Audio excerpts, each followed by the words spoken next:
नमस्कार दोस्तों। आज हम अध्ययन करेंगे एशिया महाद्वीप की मिट्टियों का वर्गीकरण एवं उनका वितरण, classification and distribution of Asian soils. सबसे पहले हम मिट्टी को परिभाषित करेंगे। वैसे मिट्टी को एक परिभाषा में बांधना बड़ा ही मुश्किल होगा, लेकिन फिर भी हम यहाँ पर बेनेट महोदय की लोकप्रिय परिभाषा को समझेंगे। उन्होंने मिट्टी को कुछ इस प्रकार से परिभाषित किया है कि भूपृष्ठ पर स्थित असंगठित पदार्थों की ऊपरी परत जो मूल शैलों व वनस्पति के योग से बनी है, मिट्टी कहलाती है। बेनेट महोदय ने बताया है कि धरातल की वह ऊपरी परत जो असंगठित पदार्थों से निर्मित है, यानी कोई ठोस रूप में नहीं है, असंगठित पदार्थों से निर्मित है।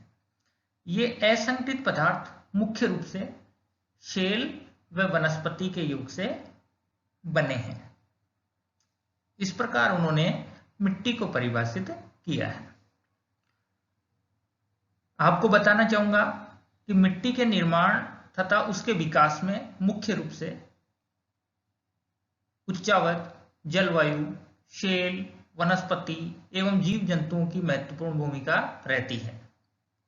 हमने पूर्व में सीखा है कि एशिया महाद्वीप में उच्चावत, जलवायु व वनस्पति के संबंध में पर्याप्त विविधता मौजूद है। जब उक्त कारकों की पर्याप्त विविधता मौजूद है तो निश्चित तौर पे एशिया महाद्वीप में पाए जाने वाली मिट्टियां भी विभिन्न प्रकार की होंगी। आज इन्हीं मिट्टियों के बारे में, उनके वितरण, उनकी विशेषताओं के बारे में विस्तार पूर्वक अध्ययन करेंगे। सबसे पहले हम जिक्र करेंगे टुंड्रा मिट्टी के बारे में। जैसा कि नाम से स्पष्ट है, टुंड्रा मिट्टी एशिया महाद्वीप के उत्तर में स्थित टुंड्रा प्रदेश में पाई जाती है, जिसका विस्तार एशिया में पूर्व में बेरिंग सागर से लेकर पश्चिम में यूराल पर्वत तक है। इस मिट्टी की मुख्य विशेषताओं में यह है कि इस मिट्टी में लौह तत्व की अधिकता होती है तथा जैव पदार्थों का अभाव होता है। जैव पदार्थों का अभाव इसलिए होता है कि टुंड्रा प्रदेश में साल भर तापमान बेहद नीचे रहते हैं, इसलिए इस प्रदेश में मिट्टी में रासायनिक तथा जीवाणु क्रिया नहीं के बराबर होती है, क्योंकि रासायनिक तथा जीवाणु क्रिया का सीधा संबंध तापमान से है। तापमान कम होने की वजह से यहाँ की मिट्टियों में जीवाणु क्रिया नहीं के बराबर होती है। जब जीवाणु क्रिया नहीं होती तो मिट्टी में दबे पड़े जीव जंतुओं तथा वनस्पति के अवशेष विघटित नहीं हो पाते, और जब विघटित नहीं होंगे तो ये अवशेष जीवाश्म में नहीं बदलेंगे। इसलिए इन मिट्टियों में जीवाश्म का अभाव देखने को मिलता है। टुंड्रा मिट्टियां हिमाच्छादित सतह के कारण कम विकसित होती हैं। जैसा कि हम जानते हैं कि टुंड्रा प्रदेश की भूमि साल के ज्यादातर समय बर्फ से ढकी रहती है, और जब बर्फ से ढकी रहती है तो यहाँ की जो मिट्टियां उतना विकास नहीं कर पाती। टुंड्रा मिट्टियां या टुंड्रा मिट्टी उथली होती है, यानी इन मिट्टियों की जो गहराई है वो ज्यादा नहीं होती, ये पतली परत के रूप में पाई जाती है। टुंड्रा मिट्टी टुंड्रा प्रदेश के कुछ इलाकों में दलदली रूप में भी देखने को मिलती है, क्योंकि हम पूर्व में पढ़ चुके हैं एशिया के अपवा तंत्र में कि टुंड्रा प्रदेश में बहने वाली नदियां शीतकाल में उनके मुहाने जम जाते हैं, इसलिए जल आर्कटिक सागर में नहीं पहुंच पाता और आंतरिक भागों में ही इकट्ठा होने लगता है, और इसलिए वहां दलदल बन जाते हैं। इसलिए टुंड्रा मिट्टी टुंड्रा प्रदेश के कुछ भागों में दलदली रूप में भी देखने को मिलती है। कृषि की दृष्टि से ये मिट्टी अनुपजाऊ है।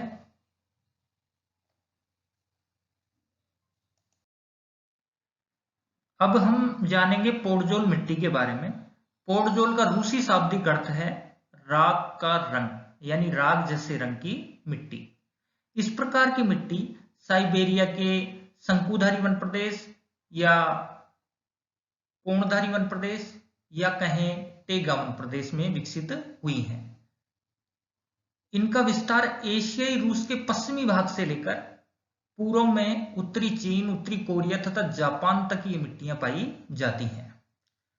इस मिट्टी के ऊपरी भाग में अविघटित जैविक पदार्थों की मोटी परत पाई जाती है, यानी पोडजोल मिट्टी की ऊपरी परत में जीव जंतु तथा वनस्पति के जो अवशेष हैं वो अविघटित रूप में पाए जाते हैं, यानी बगैर सड़ी हुई या कम सड़ी हुई वनस्पति के अंश देखने को मिलते हैं।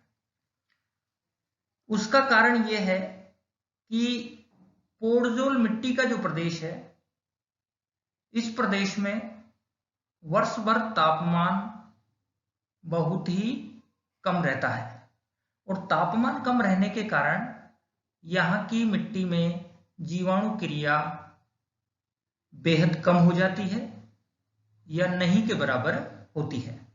जब जीवाणु क्रिया नहीं होती तो मिट्टी में दबे हुए जीव जंतु तथा वनस्पति के अवशेष विघटित नहीं हो पाते और विघटित नहीं होंगे तो उनसे जीवाश्म या ह्यूमस नहीं बनेगा।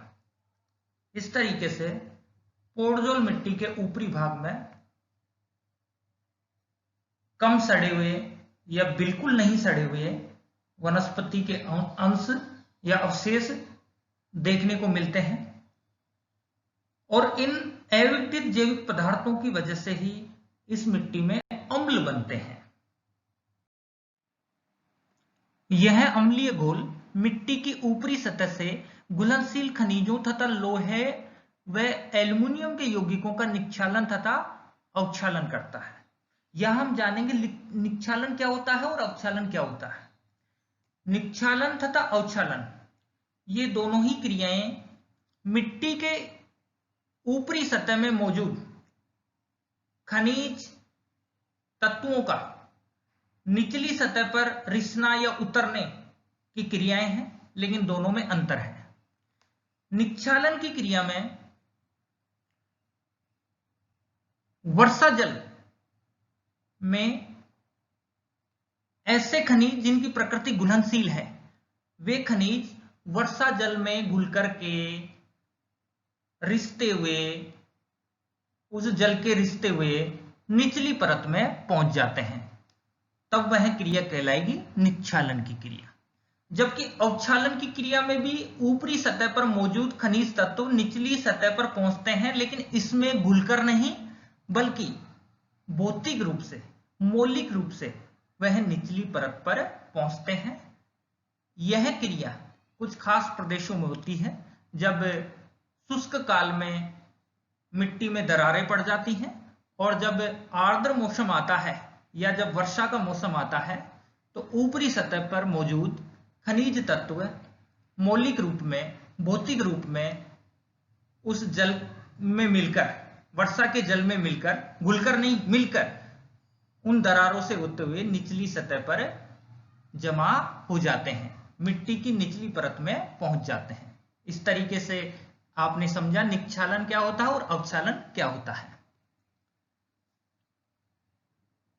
तो इस पोडजोल मिट्टी के प्रदेश में निक्षालन तथा अवक्षालन की क्रिया के द्वारा ऊपरी सतह के घुलनशील खनिज तथा लोहे व एल्युमिनियम के यौगिक निचली सतह पर चले जाने के कारण ऊपरी सतह पर सिर्फ सिलिका बचती है, या यूं कहें कि सिलिका की मात्रा अधिक रहती है और उसका रंग राख जैसे भूरे कलर का होता है।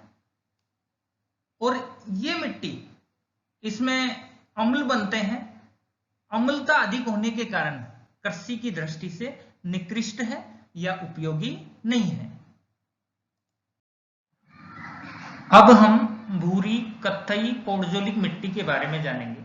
यह मिट्टी शंकुधारी वन प्रदेश के दक्षिणी भागों में विकसित हुई है, यानी यह मिट्टी पौडजोल मिट्टी के क्षेत्र के दक्षिणी भागों में, जहां पर शीतोष्ण कटिबंधीय पतझड़ी वन पाए जाते हैं, उन क्षेत्रों में यह मिट्टी विकसित हुई है।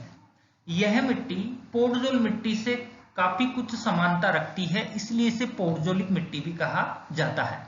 किंतु भूरी कत्थई पौडजोलिक मिट्टी पौडजोल मिट्टी की अपेक्षा कम अम्लीय है, क्योंकि पौडजोलिक मिट्टी जिस क्षेत्र में पाई जाती है वहां अपेक्षाकृत तापमान पौडजोल मिट्टी या शंकुधारी वन प्रदेश की अपेक्षा अधिक होता है, जिस कारण जीवाणु प्रक्रिया भी अधिक होती है। जीवाणु प्रक्रिया अधिक होने के कारण इस मिट्टी में जीवाश्म अधिक पाया जाता है, मिट्टी की गहराई भी अधिक होती है और इसकी उर्वरता भी मध्यम प्रकार की होती है। अब हम लैटराइट मिट्टी के बारे में जानेंगे। यह मिट्टी उष्ण आर्द्र जलवायु की दशाओं में विकसित होती है। जैसा कि हम भली भांति जानते हैं कि उष्ण आर्द्र प्रकार की जलवायु भूमध्य रेखीय क्षेत्रों में पाई जाती है। एशिया में इस मिट्टी के वितरण की बात करें तो यह मिट्टी दक्षिणी भारत तथा श्रीलंका तथा दक्षिणी पूर्वी एशिया के देशों में Thailand, Vietnam, Cambodia, Laos, Malaysia, Philippines व इंडोनेशिया के द्वीपों पर पाई जाती है। जैसा कि हम जानते हैं कि उष्ण आर्द्र जलवायु में साल भर तापमान भी अधिक रहता है और वर्षा की मात्रा भी बेहद अधिक होती है। प्रतिदिन दोपहर के बाद बिजली की चमक तथा बादलों की गरज से मूसलाधार वर्षा होती है। तेज वर्षा के कारण मिट्टी की ऊपरी सतह में मौजूद खनिज तत्व वर्षा जल के साथ घुलकर, यानी वे खनिज जो घुलनशील हैं, वे वर्षा जल के साथ घुलकर रिसते हुए मिट्टी की निचली परतों में पहुंच जाते हैं या जमा हो जाते हैं। इस तरीके की क्रिया निक्षालन की क्रिया कहलाती है और निक्षालन की क्रिया मुख्यतः उष्ण आर्द्र जलवायु वाले प्रदेशों में होती है, या यूं कहें कि उन क्षेत्रों में होती है जहां वर्षा बहुत अधिक होती है। इस तरह निक्षालन की क्रिया के द्वारा इन प्रदेशों में मिट्टी की ऊपरी सतह में मौजूद घुलनशील खनिज घुलकर के निचली परतों में चले जाते हैं। ऊपरी परत पर मात्र लोहा व एल्युमिनियम के तत्व शेष रहते हैं, इसलिए ये मिट्टी कोई विशेष उपजाऊ नहीं रहती। इस मिट्टी के रंग की जहां तक बात करें तो ये ईंट जैसे रंग की होती है। हाँ, इतना अवश्य है, यदि इस मिट्टी में सिंचाई की सुविधाएं हैं तो बाजरा, रागी, मक्का जैसे मोटे अनाज की फसलें उगाई जा सकती हैं या पैदा की जा सकती हैं। दिए गए मानचित्र के माध्यम से भी आप एशिया महाद्वीप की मिट्टियों के वितरण को समझ सकते हैं कि कौन कौन सी मिट्टी किस किस प्रदेश में कहां से कहां तक फैली हुई है।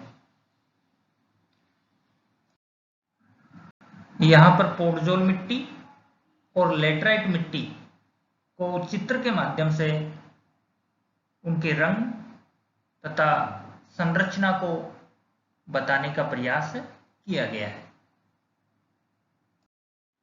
अब हम चरनोजम मिट्टी के बारे में जानेंगे। यह मिट्टी शीतोष्ण घास के मैदानों में विकसित होती है। शीतोष्ण घास के मैदानों में भी उन भागों में जहां अधिक वर्षा के कारण घास की लंबाई अपेक्षाकृत सामान्य से अधिक होती है। जहां तक एशिया में इस मिट्टी का वितरण है, यह मिट्टी मध्य साइबेरिया के स्टेपी घास के मैदानों में पाई जाती है। प्राकृतिक रूप से यह मिट्टी संसार की उपजाऊ मिट्टियों में गिनी जाती है। इस मिट्टी का रंग गहरा काला होता है। उसकी वजह यह होती है कि यहाँ प्रतिवर्ष बड़ी मात्रा में घास के सड़ने और गलने से वह मिट्टी में मिल जाती है और वह जीवाश्म में बदल जाती है। इसलिए मिट्टी का रंग अपेक्षाकृत गहरा काला होता है। इस मिट्टी में जैसा मैंने बताया कि जैव पदार्थ तथा चूने की मात्रा पर्याप्त होती है, अधिक होती है। और इस चरणों मिट्टी का जो क्षेत्र है, प्रदेश है, इस मिट्टी के प्रदेश में वाणिज्य अन्न उत्पादक कृषि बड़े पैमाने पर की जाती है। यहां पर चरणोजम मिट्टी तथा काली मिट्टी को चित्र के माध्यम से बताया गया है। अब हम बात करेंगे चेस्टनट मिट्टी के बारे में। यह मिट्टी मध्य अक्षांशों में स्टेपी प्रदेश के शुष्क भागों में पाई जाती है, जहां अपेक्षाकृत छोटी घास उगती है। यहां मैं आपकी सुविधा के लिए ये क्लियर कर देता हूं कि एशिया महाद्वीप में चरणोजम मिट्टी तथा चेस्टनट मिट्टी, ये दोनों ही मिट्टियां मध्य अक्षांशों के या कहें शीतोष्ण कटिबंध के घास के मैदानों में पाई जाती है। लेकिन इन घास के प्रदेशों में या इस स्टेपी घास के प्रदेशों में जहां अधिक बारिश होती है वहां चरणोजम मिट्टी पाई जाती है, और जहां कम बारिश होती है या शुष्क भाग होते हैं, जहां छोटी घास उगती है, वहां पे चेस्टनट मिट्टी पाई जाती है। इस मिट्टी को स्टेपी भूरी मिट्टी के नाम से भी जाना जाता है, क्योंकि इस मिट्टी में जीवाश्म की मात्रा उतनी नहीं पाई जाती जितनी चरणोजम मिट्टी में पाई जाती है। इसलिए इस मिट्टी का रंग भूरा होता है, इसीलिए इसे स्टेपी भूरी मिट्टी के नाम से जाना जाता है। इस मिट्टी में चूना पर्याप्त मात्रा में होता है, जैविक पदार्थ भी पर्याप्त होते हैं, लेकिन चरणोजम मिट्टी के जितने नहीं। स्टेपी भूरी मिट्टी बहुत ही उपजाऊ होती है, किंतु यह मिट्टी उपाद्र जलवायु में पाई जाने के कारण कई बार सूखे की समस्या का सामना करना पड़ता है, जिस कारण इसकी उत्पादकता प्रभावित होती है। अब हम बात करेंगे मरुस्थली मिट्टी के बारे में। जैसा नाम से स्पष्ट है कि यह मिट्टी मरुस्थली भागों में विकसित होती है। जहां तक एशिया में इसके विस्तार की बात करें तो यह मिट्टी अरब के मरुस्थली भागों से लेकर ईरान व अफगानिस्तान के मरुस्थली भागों में तथा थार के मरुस्थल से होते हुए मध्य एशिया में गोबी के मरुस्थली भागों तक फैली हुई है। मरुस्थली मिट्टी में केशिका क्रिया के कारण चूने तथा क्षारीय खनिज ऊपरी सतह पर जमा हो जाते हैं। आप भली भांति जानते हैं कि मरुस्थली मिट्टी शुष्क दशाओं में विकसित होती है, और यहां वर्षा की मात्रा कम होने के कारण मरुस्थली मिट्टी की ऊपरी सतह में खनिज तत्व जमे रहते हैं, खास करके चूना पर्याप्त मात्रा में होता है। इसके अलावा शुष्क दशाओं में मिट्टी में एक क्रिया होती है, वह होती है केशिका क्रिया, या जिसे कैपिलरी क्रिया कहें। इस क्रिया के माध्यम से मिट्टी की निचली परतों में मौजूद क्षारीय खनिज ऊपरी सतह पर आकर जमा होने लगते हैं। मरुस्थली मिट्टी में ह्यूमस की कमी पाई जाती है। यह मिट्टी बेहद कम उपजाऊ होती है, लेकिन इतना अवश्य है, सिंचाई सुविधाएं यदि हैं तो इसे कृषि योग्य बनाया जा सकता है। यहां पर मरुस्थली मिट्टी तथा जलोढ़ मिट्टी को चित्र के माध्यम से बताया गया है। अब हम बात करेंगे पर्वतीय मिट्टी के बारे में। जैसा कि नाम से ही हमें ज्ञात होता है कि यह मिट्टी उच्च पर्वतीय भागों पर पाई जाती है। एशिया में इनके वितरण की बात करें तो एशिया महाद्वीप के आंतरिक भागों में फैले हुए उच्च पर्वतीय तथा पठारी भागों पर यह मिट्टी पाई जाती है। पर्वतीय भागों पर पाई जाने के कारण इसे पर्वतीय मिट्टी कहा जाता है। इस मिट्टी के जो कण हैं या इस मिट्टी में जो कण होते हैं वो कण मोटे कणों से लेकर बारीक कणों तक हो सकते हैं। इस मिट्टी में वनस्पति व चूने के अंश कम पाए जाते हैं, जिस कारण यह कम उपजाऊ होती है। किंतु हम ये भी जानते हैं कि यह मिट्टी या पर्वतीय मिट्टी चाय व चावल की खेती की दृष्टि से अधिक महत्व रखती है, क्योंकि जहां तक हम भारत की बात करें तो भारत में बड़े बड़े चाय के बागान, चाहे वो आसाम की बात करें, चाहे पश्चिम बंगाल के दार्जिलिंग, जलपाईगुड़ी या सिलीगुड़ी वाले इलाकों की बात करें, या दक्षिण भारत में तमिलनाडु की बात करें, तो ये चाय के बागान पहाड़ी ढालों पर ही पनपे हैं, क्योंकि चाय के पौधे की खास खूबी होती है कि उसकी जड़ों में पानी नहीं ठहरना चाहिए। इसलिए चाय और खासकर कुछ विशेष किस्में चावल की पर्वतीय ढालों पर पैदा की जाती हैं। इसलिए पर्वतीय मिट्टी देश के कुछ भागों में या एशिया के कुछ भागों में चाय व चावल की खेती की दृष्टि से अधिक महत्व रखती है। अब हम बात करेंगे काली मिट्टी के बारे में। काली मिट्टी का जहां तक एशिया में वितरण की बात करें तो ये मिट्टी मुख्यतः प्रायद्वीपीय भारत के पश्चिमी भागों में, खासकर गुजरात व महाराष्ट्र राज्यों में पाई जाती है।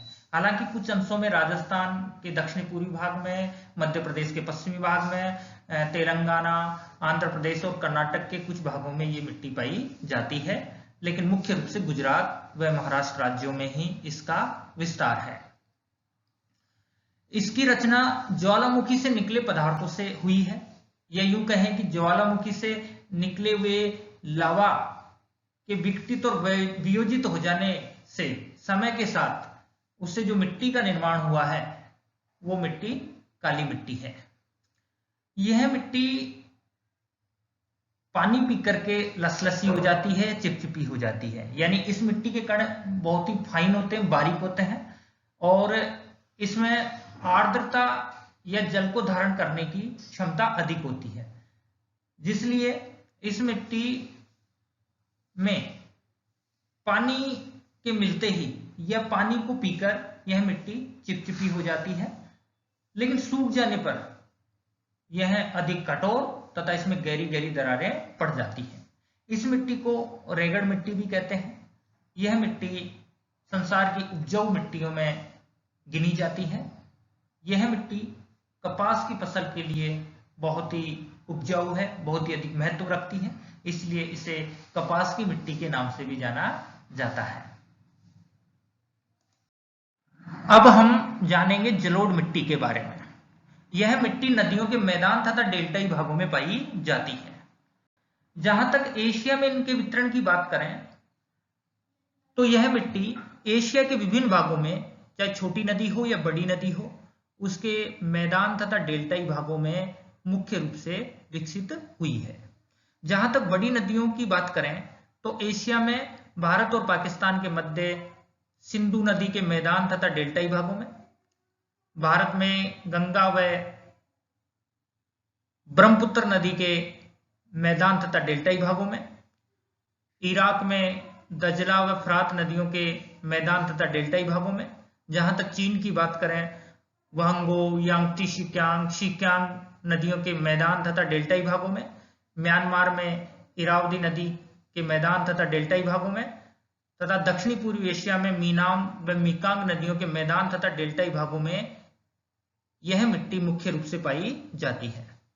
इस मिट्टी को आयु के आधार पर दो प्रकारों में बांटा जाता है या बांटा जा सकता है। एक नवीन जलोढ़, दूसरा पुरातन जलोढ़।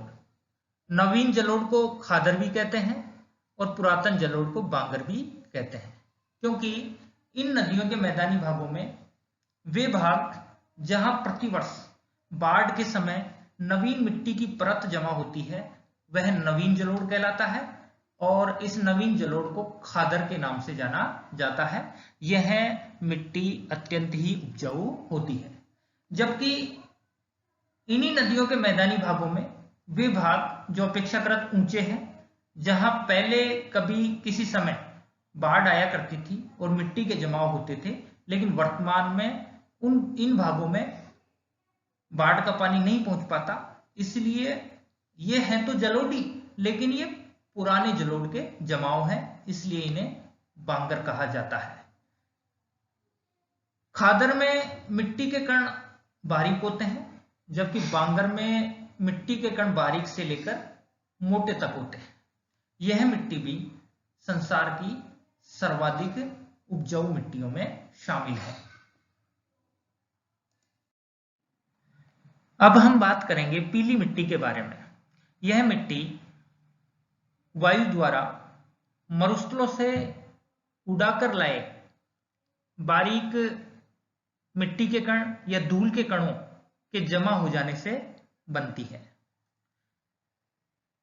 संसार के भिन्न भिन्न भागों में इस तरीके के पीली मिट्टी के जमाव देखने को मिलते हैं, लेकिन जहां तक एशिया की बात है, इसमें लोएस मिट्टी के मैदान अधिक महत्वपूर्ण है, जिसका विस्तार चीन के उत्तरी पश्चिमी भाग में है।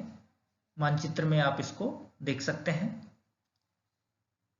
सिंचाई की सुविधा होने पर इस मिट्टी में कृषि की जा सकती है, यानी ये मिट्टी कृषि की दृष्टि से ठीक है।